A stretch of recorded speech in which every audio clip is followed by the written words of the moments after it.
자, 좀 아까 말씀드린 것 중에서 제일 먼저 게 현황 기준 원칙이고요. 현황 기준 원칙이라는 것은 감정 평가는요.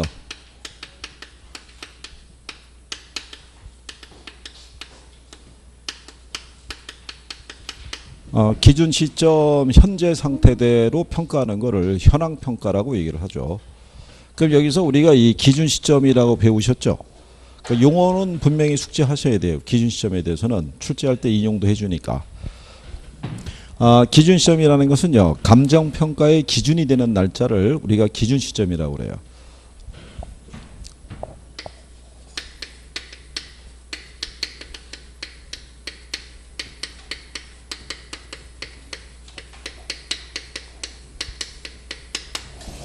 기준이 되는 날짜를 우리가 기준 시점이라고 이제 명시를 하고요. 거기 보시게 되면 요 기준이 되는 날짜를 감정 평가사가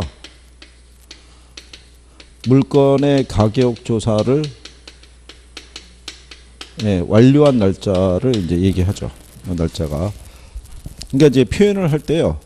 감정 평가의 기준이 되는 날짜를 기준 시점이라 한다 해도 맞는 편이고요. 감정평가사가 물건의 가격조사를 완료한 날짜를 기준으로 한다 해도 맞는 표현이거든요. 이게. 근데 예를 들어서 감정평가 보고서를 작성한 날짜 그러면 틀리다는 얘기죠. 무슨 말인지 아시겠죠? 왜 이 시점을 기준으로 평가할 수밖에 없냐면 물건을 둘러싸고 있는 환경은 어떻게 돼요? 계속 변하죠. 그러니까 가치도 계속 달라진다는 얘기죠. 그러니까는 뭐를 정해놓고 평가를 해야 돼요. 시점을 정해놓고 평가할 수밖에 없다는 얘기죠. 그래서 기준점 현재 상태로 우리가 평가하는데 이때는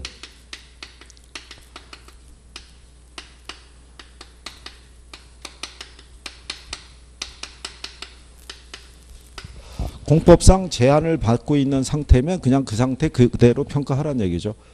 만약에 그린벨트 지역 내로 지정이 돼 있다든가 뭐 이렇게 돼 있으면 그냥 그 상태 그대로 평가해 주라는 얘기죠. 근데 이제 여기서 현황 기준 원칙에서 단 불법적이거나 일시적 이용은 평가하지 않는 것을 원칙으로 하죠. 이 감정평가에서 이제 물건의 가치를 판정할 때는요. 일시적으로 사용하는 게 아니라 현재 용도가 앞으로도 계속 이용된다는 것을 전제로 평가한다라고 생각하시면 돼요. 그래서 이게 이제 현황 기준 원칙이에요. 근데 이제 예외가 있죠. 이 상태를 기준으로 평가해야 되는데 예외적으로 단서가 붙어서 우리가 할 수 있는 평가가 조건부, 기한부, 그 다음에 뭐라고 돼 있어요? 소급평가라고 돼 있죠. 그죠? 그래서 예외적으로 기한부 평가를 하거나 조건부 평가를 하거나 무슨 평가? 소급평가. 그러니까 기한부라는 거는요. 요거는 기준 시점이 미래로. 소급이라는 거는 기준 시점이 어디로? 과거로. 그러니까 기준 시점이 미리 정해져 있을 수도 있어요, 없어요? 미리 정해져 있을 수도 있다는 얘기죠. 그런 가격 조사가 가능한 경우에 한해서 그 날짜를 기준 시점으로 할 수 있다라고 얘기해 주는 경우죠. 거기 여러분들이 149페이지에 가면 나와 있죠. 맨 상단에 기준 시점의 예외라고 돼 있죠. 149페이지 상단에 가시면 가격 조사가 가능한 경우에 한해서 가격 조사가 완료가 되기 전에 미리 정할 수 있다고 돼 있죠. 그래서 과거의 일정 시점을 기준으로 정하는 경우가 소급 평가고요. 미래 일정 시점을 기준점으로 정하는 경우를 무슨 평가? 기한부 평가 이렇게 얘기를 하죠. 그렇죠? 네. 그러니까 요거는 지난번에 요 기한부 평가는요. 기한의 도래가 확실할 때 할 수 있는 평가라고 그랬죠. 그러니까 기한의 도래가 확실하다는 얘기는요.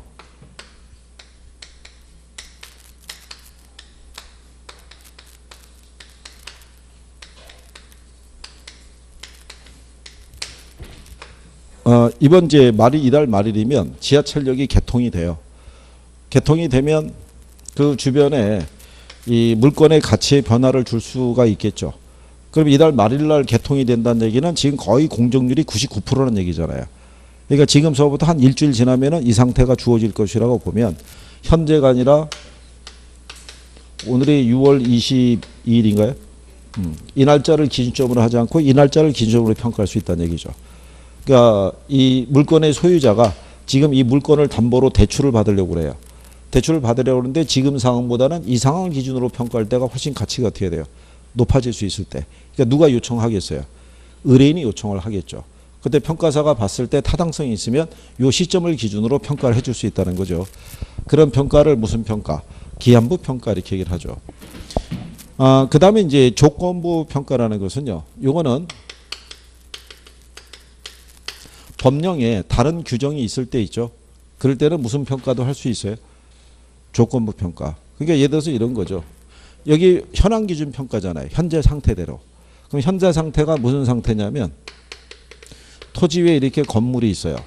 그러면 이거 건부지라고 할 수 있죠. 네, 건부지인데 무슨 상태로 보고 네, 낮이 상태로 보고 평가하는 경우. 이게 이제 어디에 있냐면 그 가격 공시에 관한 법률에 있죠. 표준지 공시가를 산정할 때는 낮이 상정 평가 원칙이에요. 그러니까 표준지를 평가할 때는 지상에 뭐가 있어도 건축물이 있어도 없는 거로 보고 평가라는 얘기죠. 왜냐하면 물건의 가치는 최이호 이용 상태를 기준으로 평가해야 되는데 건물과 결합이 되어 있는 상태의 이 최이호 이용 상태를 판정하기가 참 어렵다는 얘기죠.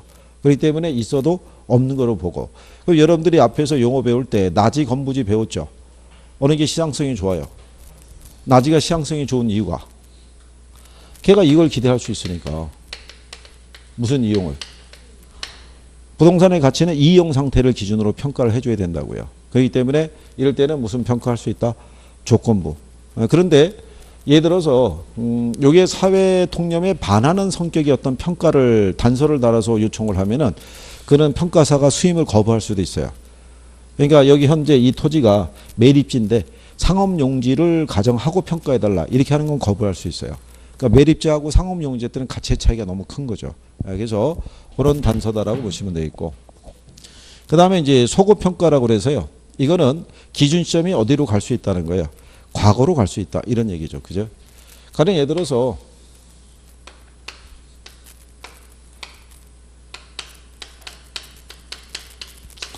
여기 A지역이 2014년 5월 10일에 여기가 이제 토지 수용이 됐어요. 수용이 됐고 지금은 이제 2018년 6월 22일인데 요 토지 수용됐을 때 보상가액 산정이 잘못되게 평가될 수도 있겠죠. 예, 그랬을 때 이제 그 사실을 뒤늦게 안 이때 당시에 토지 소유자가 이 부분에 대해서 불복을 해서 다시 이거 평가를 해달라고 요청할 수가 있겠죠. 예, 그럴 때 이제 무슨 평가할 수 있는 거예요? 예, 소급 평가할 수 있다는 얘기죠. 과거의 시점으로 가서. 그래서 이렇게 예외적인 평가도 가능하다. 이렇게 이제 구별을 하시면 되겠고요.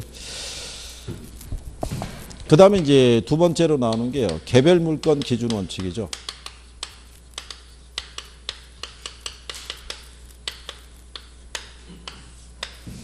여기 평가는요. 무슨 평가가 원칙이라는 거죠. 개별 평가가. 지난번에 한 거 기억하시죠?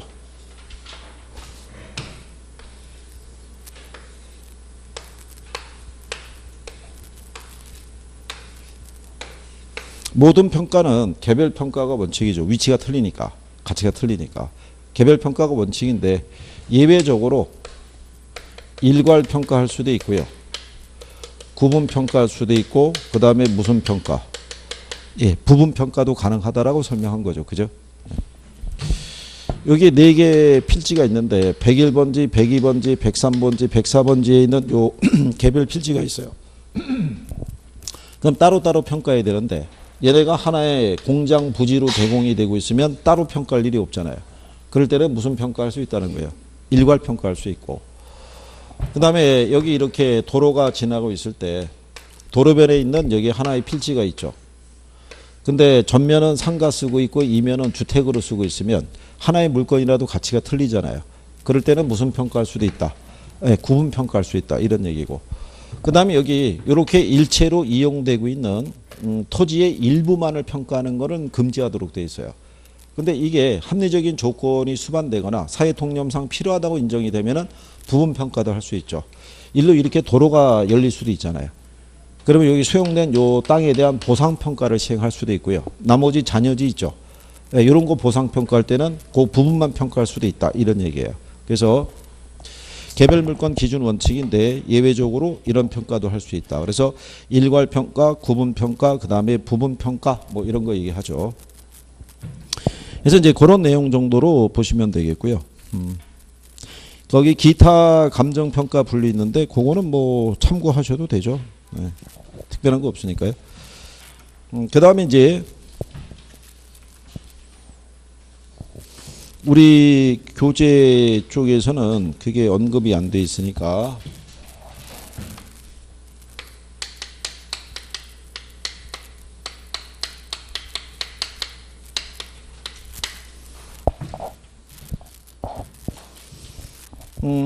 이제 150페이지 가시면 이제 가격 이론이라고 나오죠. 그죠? 가격 이론이라고 나올 때 옆에 151페이지 하단에 가게 되면 자, 감정평가 규칙상 가치의 종류라고 나오죠. 거기 보면 시장 가치라고 나오죠. 네, 그래서 시장 가치라는 것은 지난번에 이렇게 설명했죠. 시장 가치 기준 원칙일 때 감정평가 규칙상에서는요. 시장 가치를 구하라는 게 원칙이고요. 이 부동산 가격 공시에 관한 법률이 있죠. 여기에서는 무슨 가격을 구하는 게 원칙이냐면 적정 가격을 구하는 게 원칙이에요. 그럴 때 얘네들의 공통점이 있다고 그랬죠. 기억하시나요? 공통점. 그게 들어가야 된다고 그때 설명했죠.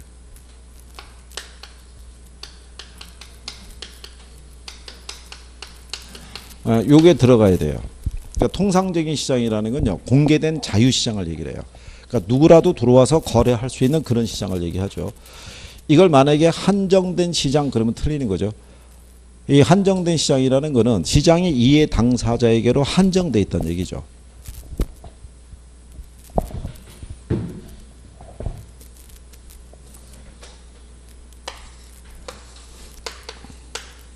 여기 만약에 이제 2차선짜리 이렇게 도로 하나 있고요.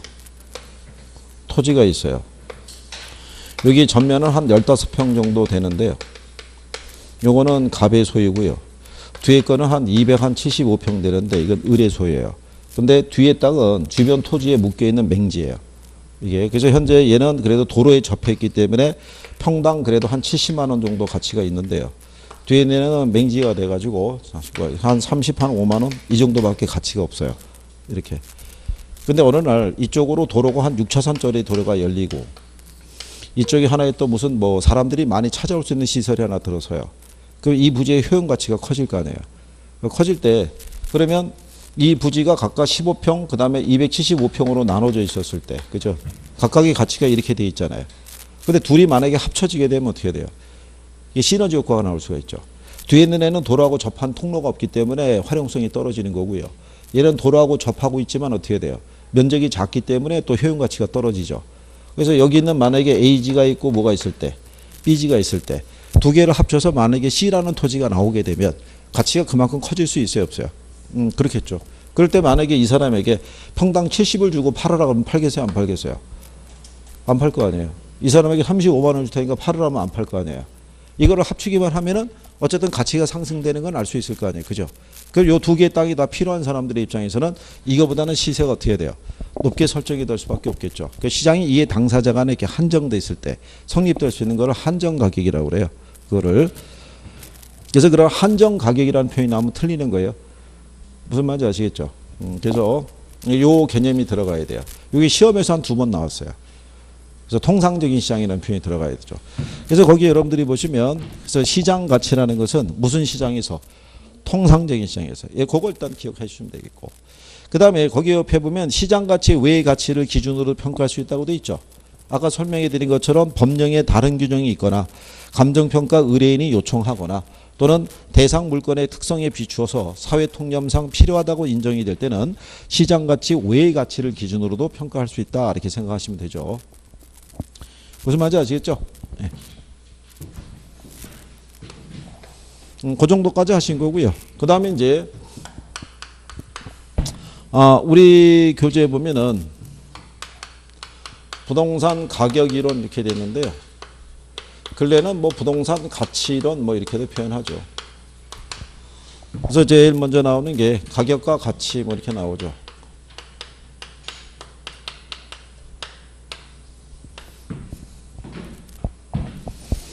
요거는 이제 지난번에 그 우리가 수업 시간에 설명을 또 해드렸던 거죠.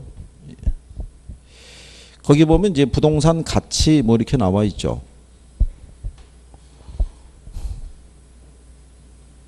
근데 우리 거기 하단에 해설이 나와 있는데 그 가격과 가치에 대한 부분에 그 내용이 나와 있잖아요. 그죠? 150페이지 하단에 주석이 달려 있잖아요.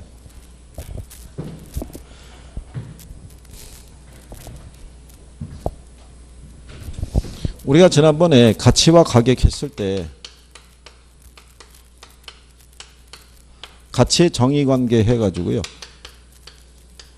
아담 스미스의 정의 얘기했었고 어빙 피쉬의 정의 개념을 얘기했을 때 아담 스미스가 얘기한 거는 이건 비내구재, 이거는 내구재. 그죠? 여기서 얘기하는 가치라는 것은요. 특정한 재화를 교환의 대상으로 삼을 수 있는 힘. 그걸 가치라고 얘기한 거고요. 이 사람이 얘기한 가치라는 것은 장래에 기대되는 편익의 무슨 가치? 현재 가치. 뭐 이렇게 설명을 해준 거죠. 그러니까 여기 있는 요 개념은 이 경제학에서 취급하는 상품은 대부분 비내구재죠. 소모성 재화이기 때문에 이 사람이 얘기한 내용은 이런 거죠. 재화의 가치는 사용 가치하고 무슨 가치가 있다? 교환 가치가 있다 이렇게 얘기한 거죠. 재화가 시장에서의 일정한 교환 가치를 가지기 위해서는 먼저 무슨 가치를 갖고 있어야 돼요? 사용 가치를 갖고 있어야 된다는 거죠. 이 사용 가치가 화폐 단위를 빌려서 표현이 된 게 그게 가격이란 얘기죠. 우리가 지난번에 설명했죠. 우리는 겨울철에 히타가 필요하죠. 난로가. 그 난로를 들고 만약에 아프리카에 가서 그거 판매하려고 그러면 판매가 되겠어요? 안 되겠어요? 나라 자체가 더운 나라니까 히타의 필요성은 못 낼 거 아니에요. 그럼 걔가 시장에서 만약에 히타가 이게 판매하는 그 상품으로 나왔다 그러면 그거를 구매하겠다는 사람이 거의 없을 거 아니에요. 그러니까 재화가 일단 시장에서 어떤 일정한 가치를 갖기 위해서는 뭐가 있어야 된다? 사용 가치가 있어야 된다는 거죠. 그러니까 사용 가치라는 거는 그 재화를 소비하면서 우리가 얻는 효용이 있죠. 만족감을 표시하는 거라고 볼 수 있죠. 그래서 그 재화가 가지고 있는 가치가 화폐 단위를 빌려서 표현이 된 게 바로 뭐란 얘기예요? 그게 가격이란 얘기죠. 그러니까 예전에는 우리가 어떤 재화를 교환을 할 때 무슨 교환했냐면 물물 교환했을 거 아니에요. 화폐라는 단위가 없을 때는. 화폐라는 단위가 만들어진서부터는 뭐를 매개로? 가격을 매개로 교환이 성립됐다는 얘기죠. 그러니까 시장에서 만약에 컵라면의 시장 거래 가격이 1,000원이라는 얘기는 컵라면이 가지고 있는 가치가 얼마 정도의 가치가 있다는 얘기예요. 1,000원 정도의 가치가 있다는 거예요. 그러니까 물건이 가지고 있는 가치가 화폐 단위를 빌려서 표현한 게 가격이라는 거예요. 그래서 가격에 기초 있는 게 뭐다? 가치라는 거예요. 그러니까 물건의 가치가 상승하면 뭐도 상승한다. 가격도 상승한다 이렇게 보는 거죠. 그래서 경제학에서는 가치와 가격을 구별하진 않아요. 경제학에서는. 근데 이제 이게 예전에 우리가 일반적으로 프라이스라고 얘기하기도 하고요. 그 다음 뭐가 있어요? 밸류 이렇게 얘기하죠. 예, 그러면 우리는 지금 얘기하면은 프라이스를 뭐라고 보고요? 가격. 밸류를 뭐라고 봐요? 가치 이렇게 보잖아요. 예, 근데 예전에 우리나라의 이제 이 부동산학 이론이나 감정평가론을 소개한 김영진 교수는 이 프라이스를 뭐라고 얘기를 했냐면은 이거를 가액, 이거를 뭐 가격 이렇게 표시했어요. 이렇게. 그 왜 이렇게 표시했냐면 경제학에서는 가치와 가격을 구별하지 않는다고요. 무슨 말인지 아시겠나요? 네, 그래서 이제 표현 자체가 그 양반은 예전에 다 가격으로 썼던 거예요. 가격과 가치는 같다고 보니까 사고가. 그래서 여기 내용을 전부 다 뭐라고 표현했냐면 다 가격 이론이라고 했던 거예요. 근데 부동산 같은 내구재에서는 이 가치하고 가격을 서로 어떻게 해야 돼요? 구분을 해줘야 될 필요성이 있다는 얘기죠. 이 가치라는 게 장래 기대되는 편익을 바탕하고 있잖아요. 반영하고 있는 거잖아요. 근데 현재 시장에서 거래되고 있는 가격이 이 물건의 장래의 어떤 가치를 갖다가 100% 정확하게 반영한다고 보기는 어렵다는 얘기죠. 그래서 이제 내구재를 취급하는 부동산학에서는 가치하고 가격을 뭘 해야 된다? 구별해야 된다라고 얘기해 주는 거예요. 그래서 우리 이제 교재상에 보게 되면 이게 이제 두 개가 섞여 있는 거예요. 그래서 거기 2번에 보시면 가격의 본질은 가치고 가격은 가치에서 결정이 된다 이렇게 돼 있죠. 거기 가격과 가치에서 150페이지에. 그래서 동그라미 3번에 보면 가치는 화폐를 매개로 가격이 되며 가격은 가치의 화폐적인 표현이다 이런 얘기죠. 그래서 물건의 가치가 하락하면 가격도 하락하고 가치가 상승하면 가격도 뭐 할 것이다. 상승할 것이다. 이건 이제 경제학의 논리라고요. 이게.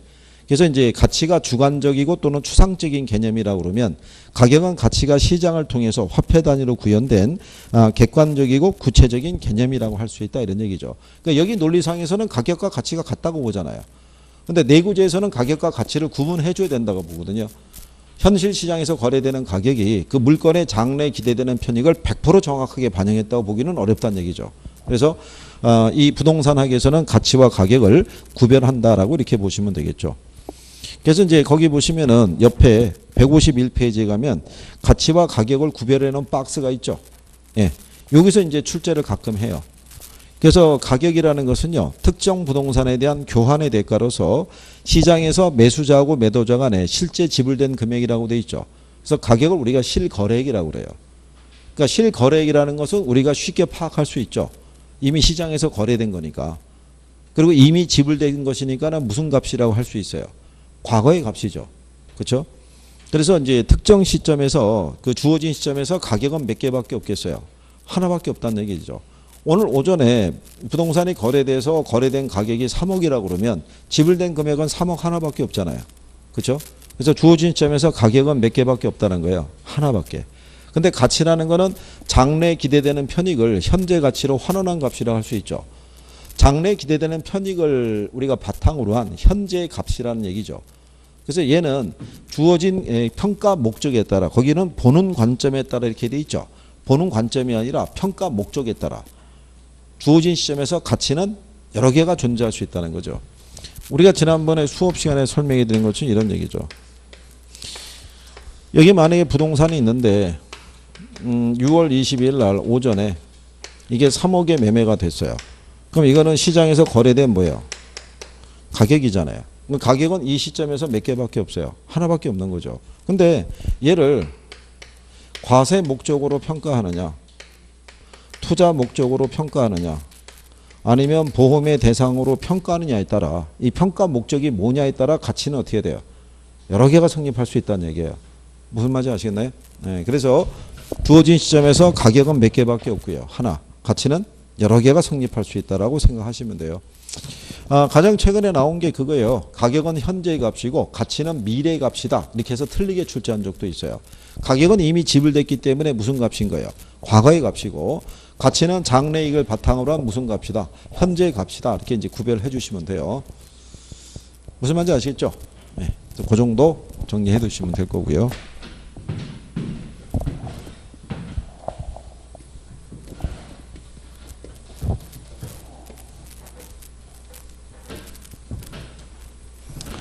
자, 그 다음에 이제 그 밑에 가면 부동산 가격의 특징이라고 돼 있어요.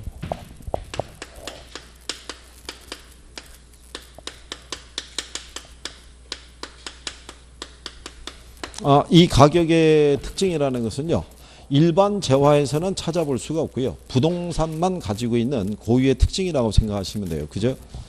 그래서 부동산 가격은요, 일반 재화와는 다르게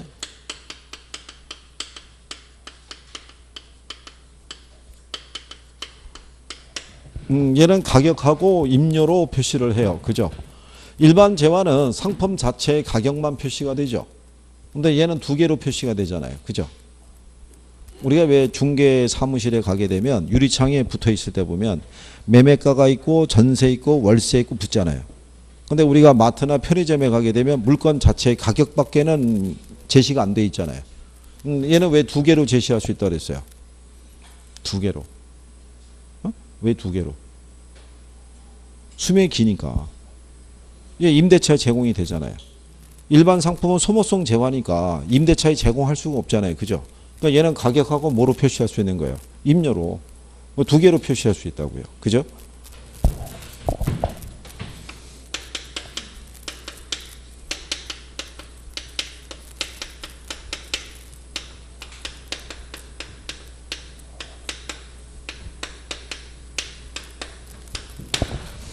자, 부동산 가격은요, 일반 상품과는 달리 소유권 및 기타 권리이익의 대가로 구성할 수 있다고 얘기했어요. 그죠? 그래서 이게 부동산의 가치를 판정할 때는요, 이게 소유권 전체로서의 가치도 있고요. 여기 기타 권리이익이라고 해서 이걸 부분 권익이라고도 얘기를 해요. 이 부분 권익으로서의 가치도 갖고 있다. 그래서 지난번에 이렇게 설명해 드린 거죠. 부동산은 하나의 물건에 두 개 이상의 권리이익이 존재할 수 있어요, 없어요? 두 개 이상의 권리이익이 존재할 수 있다 그랬죠. 여러분이 이 주택을 소유하고 있으면 뭐를 갖고 계시냐면 소유권을 갖고 있는데 얘 전세 주면은 전세권 설정이 되죠.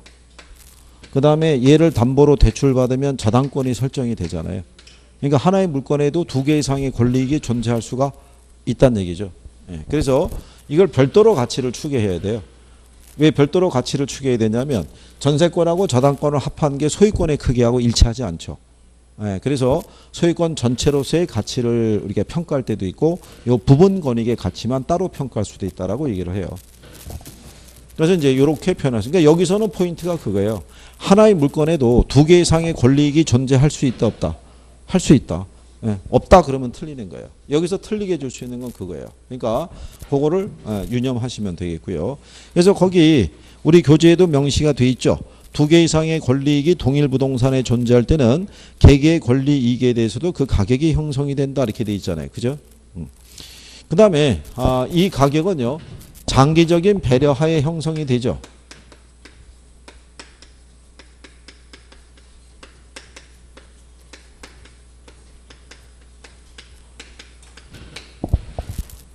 그렇죠? 그러니까 얘는 왜 장기적인 배려에 바탕을 두냐면 수명이 긴 재화니까 현재보다는 미래의 변화 있죠. 미래의 변화를 가늠하지 않을 수가 없죠. 이번에 저기 서울에 과천 그 맞은편에 있는 그 부지가 미니 신도시로 개발을 시킨대요. 근데 거기에 그린벨트 지역인데 워낙 위치가 좋아가지고 그린벨트 지역임에도 불구하고 보상가액이 한 1조 정도 풀릴 거라고 보더라고요. 그러니까는 그린벨트지만은 소유하고 있는 사람의 입장에서는 절대로 그린벨트 가격으로는 안 팔을 거라고요. 그죠? 그 이전에 했을 때. 이게 개발이 되거나 풀리기만 하면 어마어마한 건데. 그렇지 않겠어요? 근데 그거를 기대할 수 있는 게 뭐겠어요? 수명이 긴 거잖아요. 그리고 또 하나 말씀드리면 이번에 남북 간의 해빙 모드가 쭉 지속이 되니까 이제 곧 통일이 될 거라고 보고 북한에 있는 땅을 갖다가 찾겠다고 신청한 사람들이 있잖아요. 근데 거의 현실적으로 어렵다고 생각하는 게 맞다고 그러더라고요. 유권 해석이. 왜냐하면 예전에 그 토지 문서가 있어서 안 된다는 거죠. 토지 문서가 있었어도 그게 지금 그 좌표나 그 지목이 이런 게 예전하고 똑같은 상태가 유지된다는 보장도 없고 그 안에서 다른 사람이 이미 수십 년 이상을 점유권을 행사하면서 거주하고 있으면 그 사람에게 소유권을 찾아온다는 것도 쉽지가 않고 그래서 예전에 독일이 통일됐을 때도 현실적인 보상가액을 줬대요. 상징적으로. 돈으로 줬다는 얘기죠. 돈으로. 그러니까 이제 문서를 갖고 있는 필요하겠죠. 나중에 그걸 주장하려고 그러면. 그러니까 이제 그 양반들이 통일이 되면 이북에 있는 땅에 대한 소유권을 가져올 수 있냐고 주장할 수 있는 근거가 토지의 수명이 무한되기 때문에 가능한 거죠. 그렇잖아요. 근데 현실은 뭐 그렇진 않지만 어쨌든 뭐 그렇다는 얘기죠. 그래서 장기적인 배려에 형성이 된다. 이런 얘기고요.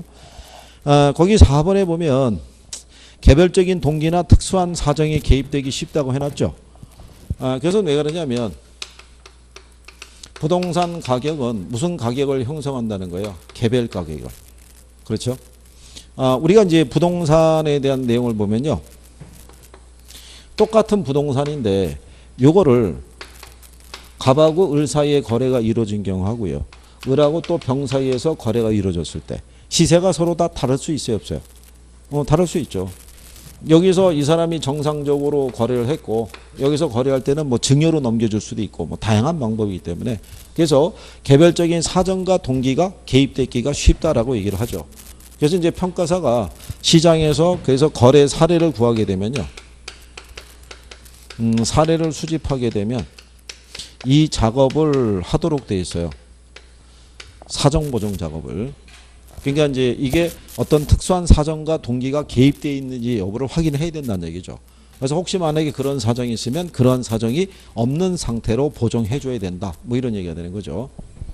그래서 이거 보정할 때 어떻게 해주냐면요. 만약에 사례를 해봤더니 요게 시세보다 20% 싸게 거래됐대요. 그죠? 이 가격을 했더니 이 가격이 8천인데 이 8천은 시세보다 몇 프로? 20%. 그럼 뭐 해줘야 돼요? 보정해줘야 되죠. 보정해주려면 어떻게 하면 된다 그랬어요? 이게 비율 수정하는데 분수식이 있으면 기준이 되는 분모는 사례부동산과 대상부동산이 있으면 누가 들어간다 그랬어요? 이게 사례가 들어가는 거예요. 이게 거래사례 비교법이니까. 그럼 사례도 100을 놓고 대상도 얼마를 놔요? 둘 다 100을 기준으로 한다고 그랬죠. 근데 사례부동산이 시세보다 몇 프로? 20%. 그러면 여기서 얼마 빼면 돼요? 20을 빼면 돼요. 그러면 80분의 얼마가 돼요?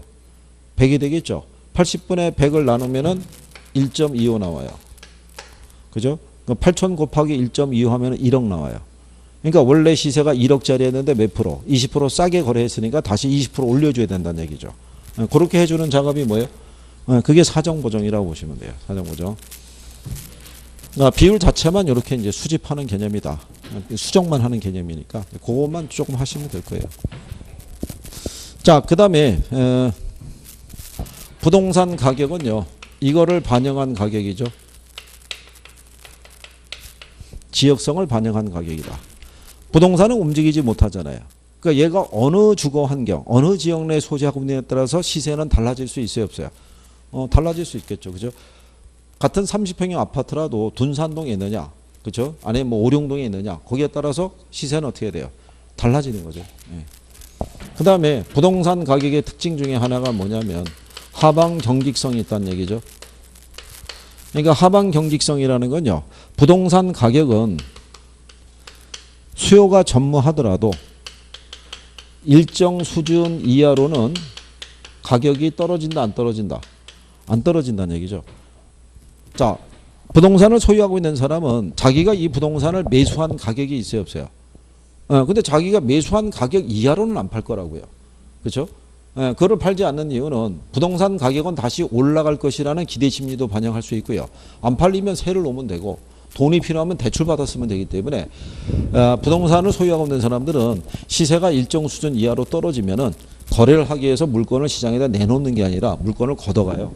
안 판다고요. 그 시세 이하로는. 그러니까 그래서 일정한 수준 이하로는 떨어지지 않는 하방 경직성을 가지고 있다라고 얘기를 하죠.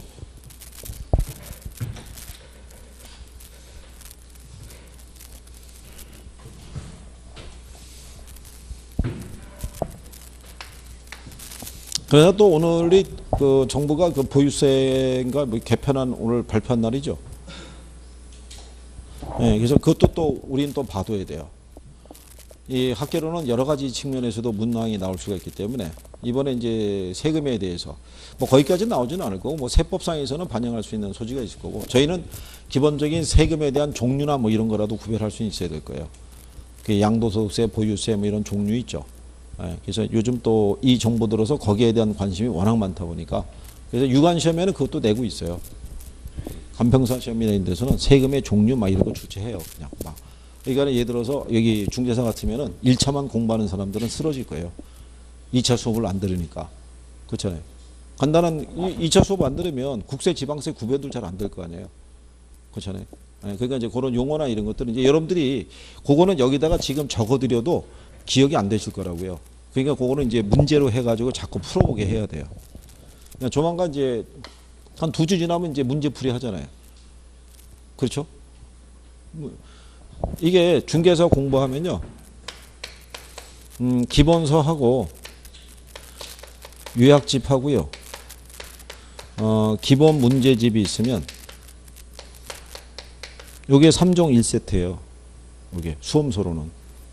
그러니까 지금 여러분들 여기까지 받으신 거잖아요. 요약집까지. 그러니까 나머지가 뭐 하나 남은 거예요? 기본 문제집. 그러니까 시험이 이제 다 갖고 있다는 얘기죠. 다 이제 마무리하고 마지막 교재를 가지고 이제 공부하는 개념이니까. 그렇잖아요. 기본 문제집 끝나면 이제는 그 모의고사 스타일로 돌아가면 거의 마무리 단계죠. 시험장에서 보는 거는 모의고사 스타일로 보시는 거니까. 그렇죠? 그러니까 여기 있는 얘도 단원 순서대로 가잖아요. 얘도 단원 순서대로 이렇게 돼 있잖아요. 기본 문제집도 단원 순서대로 되는 거예요. 이렇게. 그러니까 요 단원에서 배운 것들을 다 지문으로 바꿔서 다시 한번 정리하는 거죠. 예, 그리고 이제 그 다음 단계가 모의고사로. 40문제짜리를 놓고 그러고 난 다음에 매주 시험 보시는 거죠. 동형 모의고사라고 그래가지고. 그러면 일주일에 한 번씩 돌아가는 거예요. 전범위가. 40문제 전범위가 다 들어가 있을 거 아니에요. 그러니까 계속 돌리는 거죠. 계속 기억을 유지하시라고. 그죠? 그리고 이제 나중에 그 문제집을 받으시면 요거는 반드시 예습을 해 갖고 오셔야 돼요. 에? 여기 이론을 할 때는 이거는 복습이 중요한데 문제는 예습을 해 갖고 오셔야 돼요. 사전에 여러분들이 풀어 갖고 들어오시지 않으면은 수업 효과가 반감이 돼요. 왜냐하면 선생님이 저 1번부터 끝번호까지 안 풀어요. 우리가 지난번에 왜 기출문제 할 때는 웬만하면 풀어드리려고 거의 하나씩 하나씩 다 풀면서 갔었고, 기본 문제집 하면 저게 문제가 많다고요. 많으니까 저거 1번부터 끝번호까지 풀기가 힘들어요. 그러면 유형별로 선별해서 푼다고요. 1번 풀었다가 3번 풀었다가 뭐 예서 6번 풀었다 이렇게 넘어가는데 예습을 하나도 안 하고 오시면은 선생한테 끌려다니는 거죠. 1번을 쭉 읽고 난 다음에 무슨 내용인가를 파악할 때 선생님이 막 설명을 해주고 그래서 답이 3번입니다. 그러고 자 다음에 3번이요. 그러면 보고 2번 건너뛰고 3번 가는 거예요. 그죠? 네, 그렇게 되면 그게 효과가 떨어지잖아요. 그죠? 그러니까 사전에 뭐를 좀 하셔야 돼요. 예습을 해 오셔야 돼요. 그리고 문제집의 구성이 어떻게 될지 모르겠는데 만약에 문제 밑에 답이 있으면 그건 가리고 풀으셔야 되고 문제 답이 뒤로 몰려 있으면은 문제 풀고 뒤에 답이란지 확인해 보시면 되고 그죠? 그리고 이제 오시면 거의 매주 시험 본다고 생각하시면 돼요. 저 문제집만 안 풀어요. 별지로 문제 또 줘요. 별지로 주는 문제는 답하고 해설이 없죠. 그렇죠? 그럼 이제 선생님이 물어봐야겠죠. 1번 답이 몇 번이냐고. 그렇잖아요? 순서 입각해서. 그래도 최소한의 정보는 알려주죠. 오지선다잖아요. 오지선다. 예, 오지선다인데 그중에 홀수는 빼고 생각해 보시라고 이렇게까지는 알려드리죠. 둘 중에 하나가 답이니까 그래도 범위는 많이 좁혀 있을 거 아니에요. 어쨌든 간에 그렇게 해서 자꾸 푸시면 늘죠. 자꾸 푸시면. 그래서 그 단계가 이제 거치고 나면 7월달, 8월달에 문제집 끝나고 나면 9월달에 이제 동형 모의고사 해요. 한 4회에서 5회차 정도. 그러면 그때 문제가 또 40문제짜리를 갖다가 한 5번 풀면은 또 200문제 또 푸는 거예요. 그렇잖아요. 한 주에 40문제 푸니까. 그리고 이제 마지막에 9월, 10월 달 되면은 뭐 총정리, 100선 마지막에 그렇게 해서 이제 한번 또 쭉 푸시고 하는 거죠. 근데 마지막에 100선 정도 풀면요. 가늠이 와요. 100선을 푸는데 1번부터 100번까지 답이 무리 없이 나오잖아요. 막히는 게 없이. 답이 여러분들이 쫙 돼서 100번까지 끝나면 거의 합격을 해요. 거의. 근데 1번부터 막 덜컹거리기 시작해가지고 막 그냥 중간중간에 계속 아니 이걸 알아야 되는데 이걸 모르시고 막 이렇게 해서 끝나면 선생님 불안한 거죠. 그죠? 그 느낌이 와요. 그거 하시게 되면. 그러니까 지금 보완을 많이 하셔야 돼요. 7월 달부터는 올인해야 돼요. 올인. 그죠? 남아서 진짜 공부하고. 그 가만히 보면은 뭐 매번 그 뵐 때마다 이렇게 지나가면서 오늘 공부 안 하나요? 그럼 공부하고 한다고 틀림없이 얘기하는 것 같은데 막상 제가 나가서 작업하고 들어오다 보면은 남아있는 분들이 거의 없어요. 다 가셨더라고요. 그죠? 자, 어쨌든 좀 일단 좀 해주시고. 요거는 뭐 특징 정도는 구별할 수 있으시겠죠? 그 다음에 거기 보면 부동산 가격의 이중성이라고 돼 있죠. 예, 가격의 이중성은 가격의 발생에도 그대로 적용이 되며 가격은 부동산에 대한 유용성, 상대적 효율성, 유효수의 상호 결합에서 결정이 되고 이는 다시 수요 공급에 영향을 미친다 이렇게 돼 있는데요. 그러니까 기본적으로 이 가격이라는 것은 수요와 공급의 상호작용에 의해서 그 가치가 결정이 되고요. 그렇게 결정된 가치는 다시 어디에 영향을 준다는 거예요. 수요와 공급에 영향을 미친다는 것을 우리가 부동산 가격의 이중성이다라고 얘기를 하죠. 그래서 여기에 맞춰서 등장한 게 뒤에 보시게 되면 가치 형성 요인이 있고 가치 발생 요인이라고 돼 있죠. 그렇죠? 예. 그러면 우리가 지난번에 요거는 해봤던 거죠. 부동산 가치 발생 요인이 있죠. 자, 재화가 가치를 갖기 위해서는 구비돼야 될 조건이 있는데 먼저 뭐가 있어야 돼요? 효용. 그 다음에 또 뭐가 있어야 돼요? 상대적 희소성이 있어야 된다 그랬죠. 그 다음에 또 뭐가 있어야 돼요? 유효수요. 그 다음에 또 뭐가? 이전성. 그쵸? 지난번에 저희가 많이 해본 거죠. 여기 효용과 상대적 희소성, 유효수요가 있으면은 이 중에 몇 개가 충족이 되면은 가치가 발생할 수 있다 그랬어요. 다 돼야죠. 다 충족이 돼야지. 그래서 여기 얘기하는 요거 세 가지가 부동산의 이 경제적 가치를 결정하는 수요와 공급이라고 생각하시면 되죠. 그렇죠? 위 그 세 가지가 재화가 가치를 갖기 위해서는 이 부동산에서 제공되는 뭐가 있어야 돼요? 효용이 있어야 되죠. 그래서 부동산 같으면은 쾌적성이라든가 또는 뭐가 수익성 이런 게 있어야 되고요. 근데 요거만 있다 그래서 가치가 발생하지는 않고요. 뭐가 있어야 돼요? 상대적 희소성이라고 그래서 수요에 비해서 뭐가 부족할 때, 공급이 부족할 때. 그래서 이제 요거 설명해 드리기 위해서 우리가 지난번에 아담 스미스의 다이아몬드의 역설 이런 거 설명해 드린 거 기억하시죠? 아담 스미스가 재화의 가치는 사용 가치하고 무슨 가치가 있을 때요? 교환 가치가 있을 때 물하고 왜 다이아몬드 얘기했었잖아요. 기본적으로 사용 가치는 얘가 더 크죠. 얘는 별거 없고. 근데 시장에서의 교환 가치는 얘가 작고 얘가 커지죠. 얘가 큰 이유가 상대적으로 어떻게 해야 돼요? 희소하기 때문에 그렇더라. 이런 얘기죠. 그래서 이거를 근데 이제 왜 이 차이가 나는지에 대해서는 아담 스미스는 제대로 설명을 못한 거죠. 역설은 제공을 했어도 그거를 나중에 이제 풀어준 사람들이 한계 효용학파학자들이라고 보시면 되죠. 그러니까 이 효용이라는 것은요. 효용이라는 것은 주관적인 것도 있고 객관적인 것도 있다라고 얘기하는 거죠. 그렇죠? 가령 예를 들어서 물 100리터 하고요. 다이아몬드 3캐럿이 있어요. 만약에 물 100리터하고 다이아몬드 3캐럿하고 바꾸자 그러면 바꿔야 안 바꿔요? 일반적으로는 안 바꿀 거 아니에요. 근데 만약에 배 타고 가다가 배가 침몰해갖고 무인도로 떠밀려 내려가갖고 한 일주일 동안 물 한 모금 못 먹었어요. 근데 누가 앞에 등장해가지고 물 100리터를 흔들면서 다이아몬드 3캐럿하고 교환할 거야 안 할 거야 그러면 해야 안 해요? 살라 그러면 해야 되는 거죠. 그렇잖아요. 그러니까 보는 관점에 따라 효용이라는 건 틀리다는 얘기죠. 그래서 여러분들이 왜 설악산에 저기 울산바위 같은 데 이렇게 올라가시면요. 가지고 간 물이 다 떨어졌는데 갑자기 그때 아이스박스를 짊어지고 상인이 등장하죠. 그래서 여기 밑에서는 이게 캔 하나에 한 1,000원이면 살 수 있는데 거기서 캔을 흔들면서 3,000원 그러죠. 그럼 우리는 그 3,000원 주고 사요 안 사요? 사죠. 거기서 그 캔은 3,000원 이상의 가치가 있는 거죠. 그러니까 효용이라는 거는 주관적 효용도 있고 객관적 효용도 있다고 보시면 되죠. 그래서 어쨌든 뭐 그런 내용이죠. 그래서 효용이 있다고 무조건 가치는 발생하지 않고 뭐까지 있을 때? 상대적 희소성이 있을 때. 그래서 요거 두 가지는 고전학파 학자들이 제시한 거고요. 유효수요는 이거는 이제 그 한계영학파 학자들이 제시해 준 거예요. 학자가 틀려요. 그래서 유효수요라는 것은 특정한 재화를 구입하겠다는 욕구라는 것은 뭐를 수반을 해야 돼요? 구매력을 수반해야 된다 이런 얘기죠. 여기도 시험에 한번 나온 적이 있죠.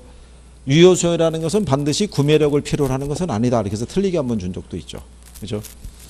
그 다음에 이제 이전성이라는 것은 부동산의 가치를 가지기 위해서는 권리의 이전에 제약이 있으면 안 된다. 이런 얘기죠. 그래서 이 조건이 충족이 됐을 때 하나의 가치가 발생할 수 있다. 이런 얘기죠. 그러면은 그 위에 가시면은 152페이지 상단에 가치 형성 요인이라고 있죠.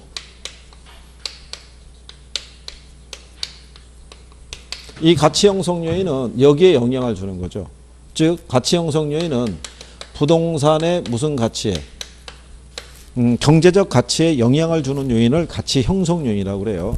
얘도 답으로 한번 출제한 적이 있어요. 가치 형성 요인은 부동산의 경제적 가치에 영향을 주는 요인으로 일반 요인, 지역 요인, 개별 요인으로 구성이 되어 있다. 이렇게 한번 출제한 적이 있어요. 그러면 경제적 가치에 영향을 준다는 것은요. 기본적으로 재화의 가치는 어디서 결정이 되는 거예요? 수요와 공급에 의해서. 그렇잖아요. 그래서 그 가치에 영향을 주는 요인을 가치 형성 요인이라고 얘기를 해요. 그래서 여기 가치 형성 요인에 영향을 주는 요인으로 일반 요인이 있고 그 다음에 무슨 요인? 지역 요인이 있고 무슨 요인이 있어요? 개별 요인으로 나눠지죠. 그래서 일반 요인을 보면은 사회적, 경제적, 그 다음에 행정적 이런 요인이 있고요. 그렇죠? 얘들은 계속 변해 안 변해요? 계속 변하겠죠. 뭐 인구라든가 소득이라든가 아니면 정부의 정책 또는 규제 이런 것들은 계속 변한다고 봐야겠죠. 이게 변하면 뭐가 영향을 받겠어요? 수요와 공급의 변화가 되겠죠. 그럼 가치도 변화가 된다. 이런 얘기죠. 그 다음에 여기 이제 지역 요인이 있는데, 지역은 뭐 주거 지역도 있고요. 상업 지역도 있고, 그 다음에 공업 지역도 있고, 이렇게 돼 있을 때. 우리가 지난번에 이렇게 얘기했었죠. 인근 지역 설명했었죠. 인근 지역이라는 것은 대상 부동산이 소재하고 있고, 가치 형성 요인 중에서 무슨 요인을 공유한다 그랬어요? 지역 요인을 공유한다 그랬죠. 그래서 인근 지역에서 사례를 수집하면 지역 요인 비교는 생략해도 된다라고 설명한 거죠. 기억하시나요? 네, 그래서 용어 정도는 알아둘 수 있어야 돼요. 무슨 말인지 아시겠죠? 그 다음에 옆에 이제 153페이지 가면 가격 재원칙이라고 돼 있죠. 네, 거기는 별표 하시는 거죠. 여기는. 그러면 요 가격 원칙에서는요, 특히 중요한 애들이 네 가지가 있어요. 그죠? 최유 이용의 원칙을 빼고. 예, 그래서 그 중요한 게 뭐가 있냐면, 거기 내부 관련 원칙이라고 됐을 때 균형의 원칙이라고 있죠. 153페이지 박스 안에 가시게 되면, 그죠? 가격 원칙에서 최유 이용의 원칙이 있고, 그 밑에 가면 균형의 원칙이라고 첫 번째 나오죠. 예, 그거 중요하고요. 그 다음에 뒤로 넘어가시면 외부 관련 원칙에 보면 적합의 원칙이라고 있죠. 맨 상단에 걔 중요하고요. 그 다음에 토대가 되는 원칙에서 변동의 원칙 중요하고요. 그 다음 그 밑으로 쭉 내려가면 대체 원칙이라고 있죠. 그 네 가지는 일단 기본이에요. 기본적으로 출제할 때 걔네를 축으로 놓고 그 네 가지를 중심으로 해서 저희가 정리를 해보시면 될 거예요. 자, 잠깐 쉬었다가 마무리 하시죠.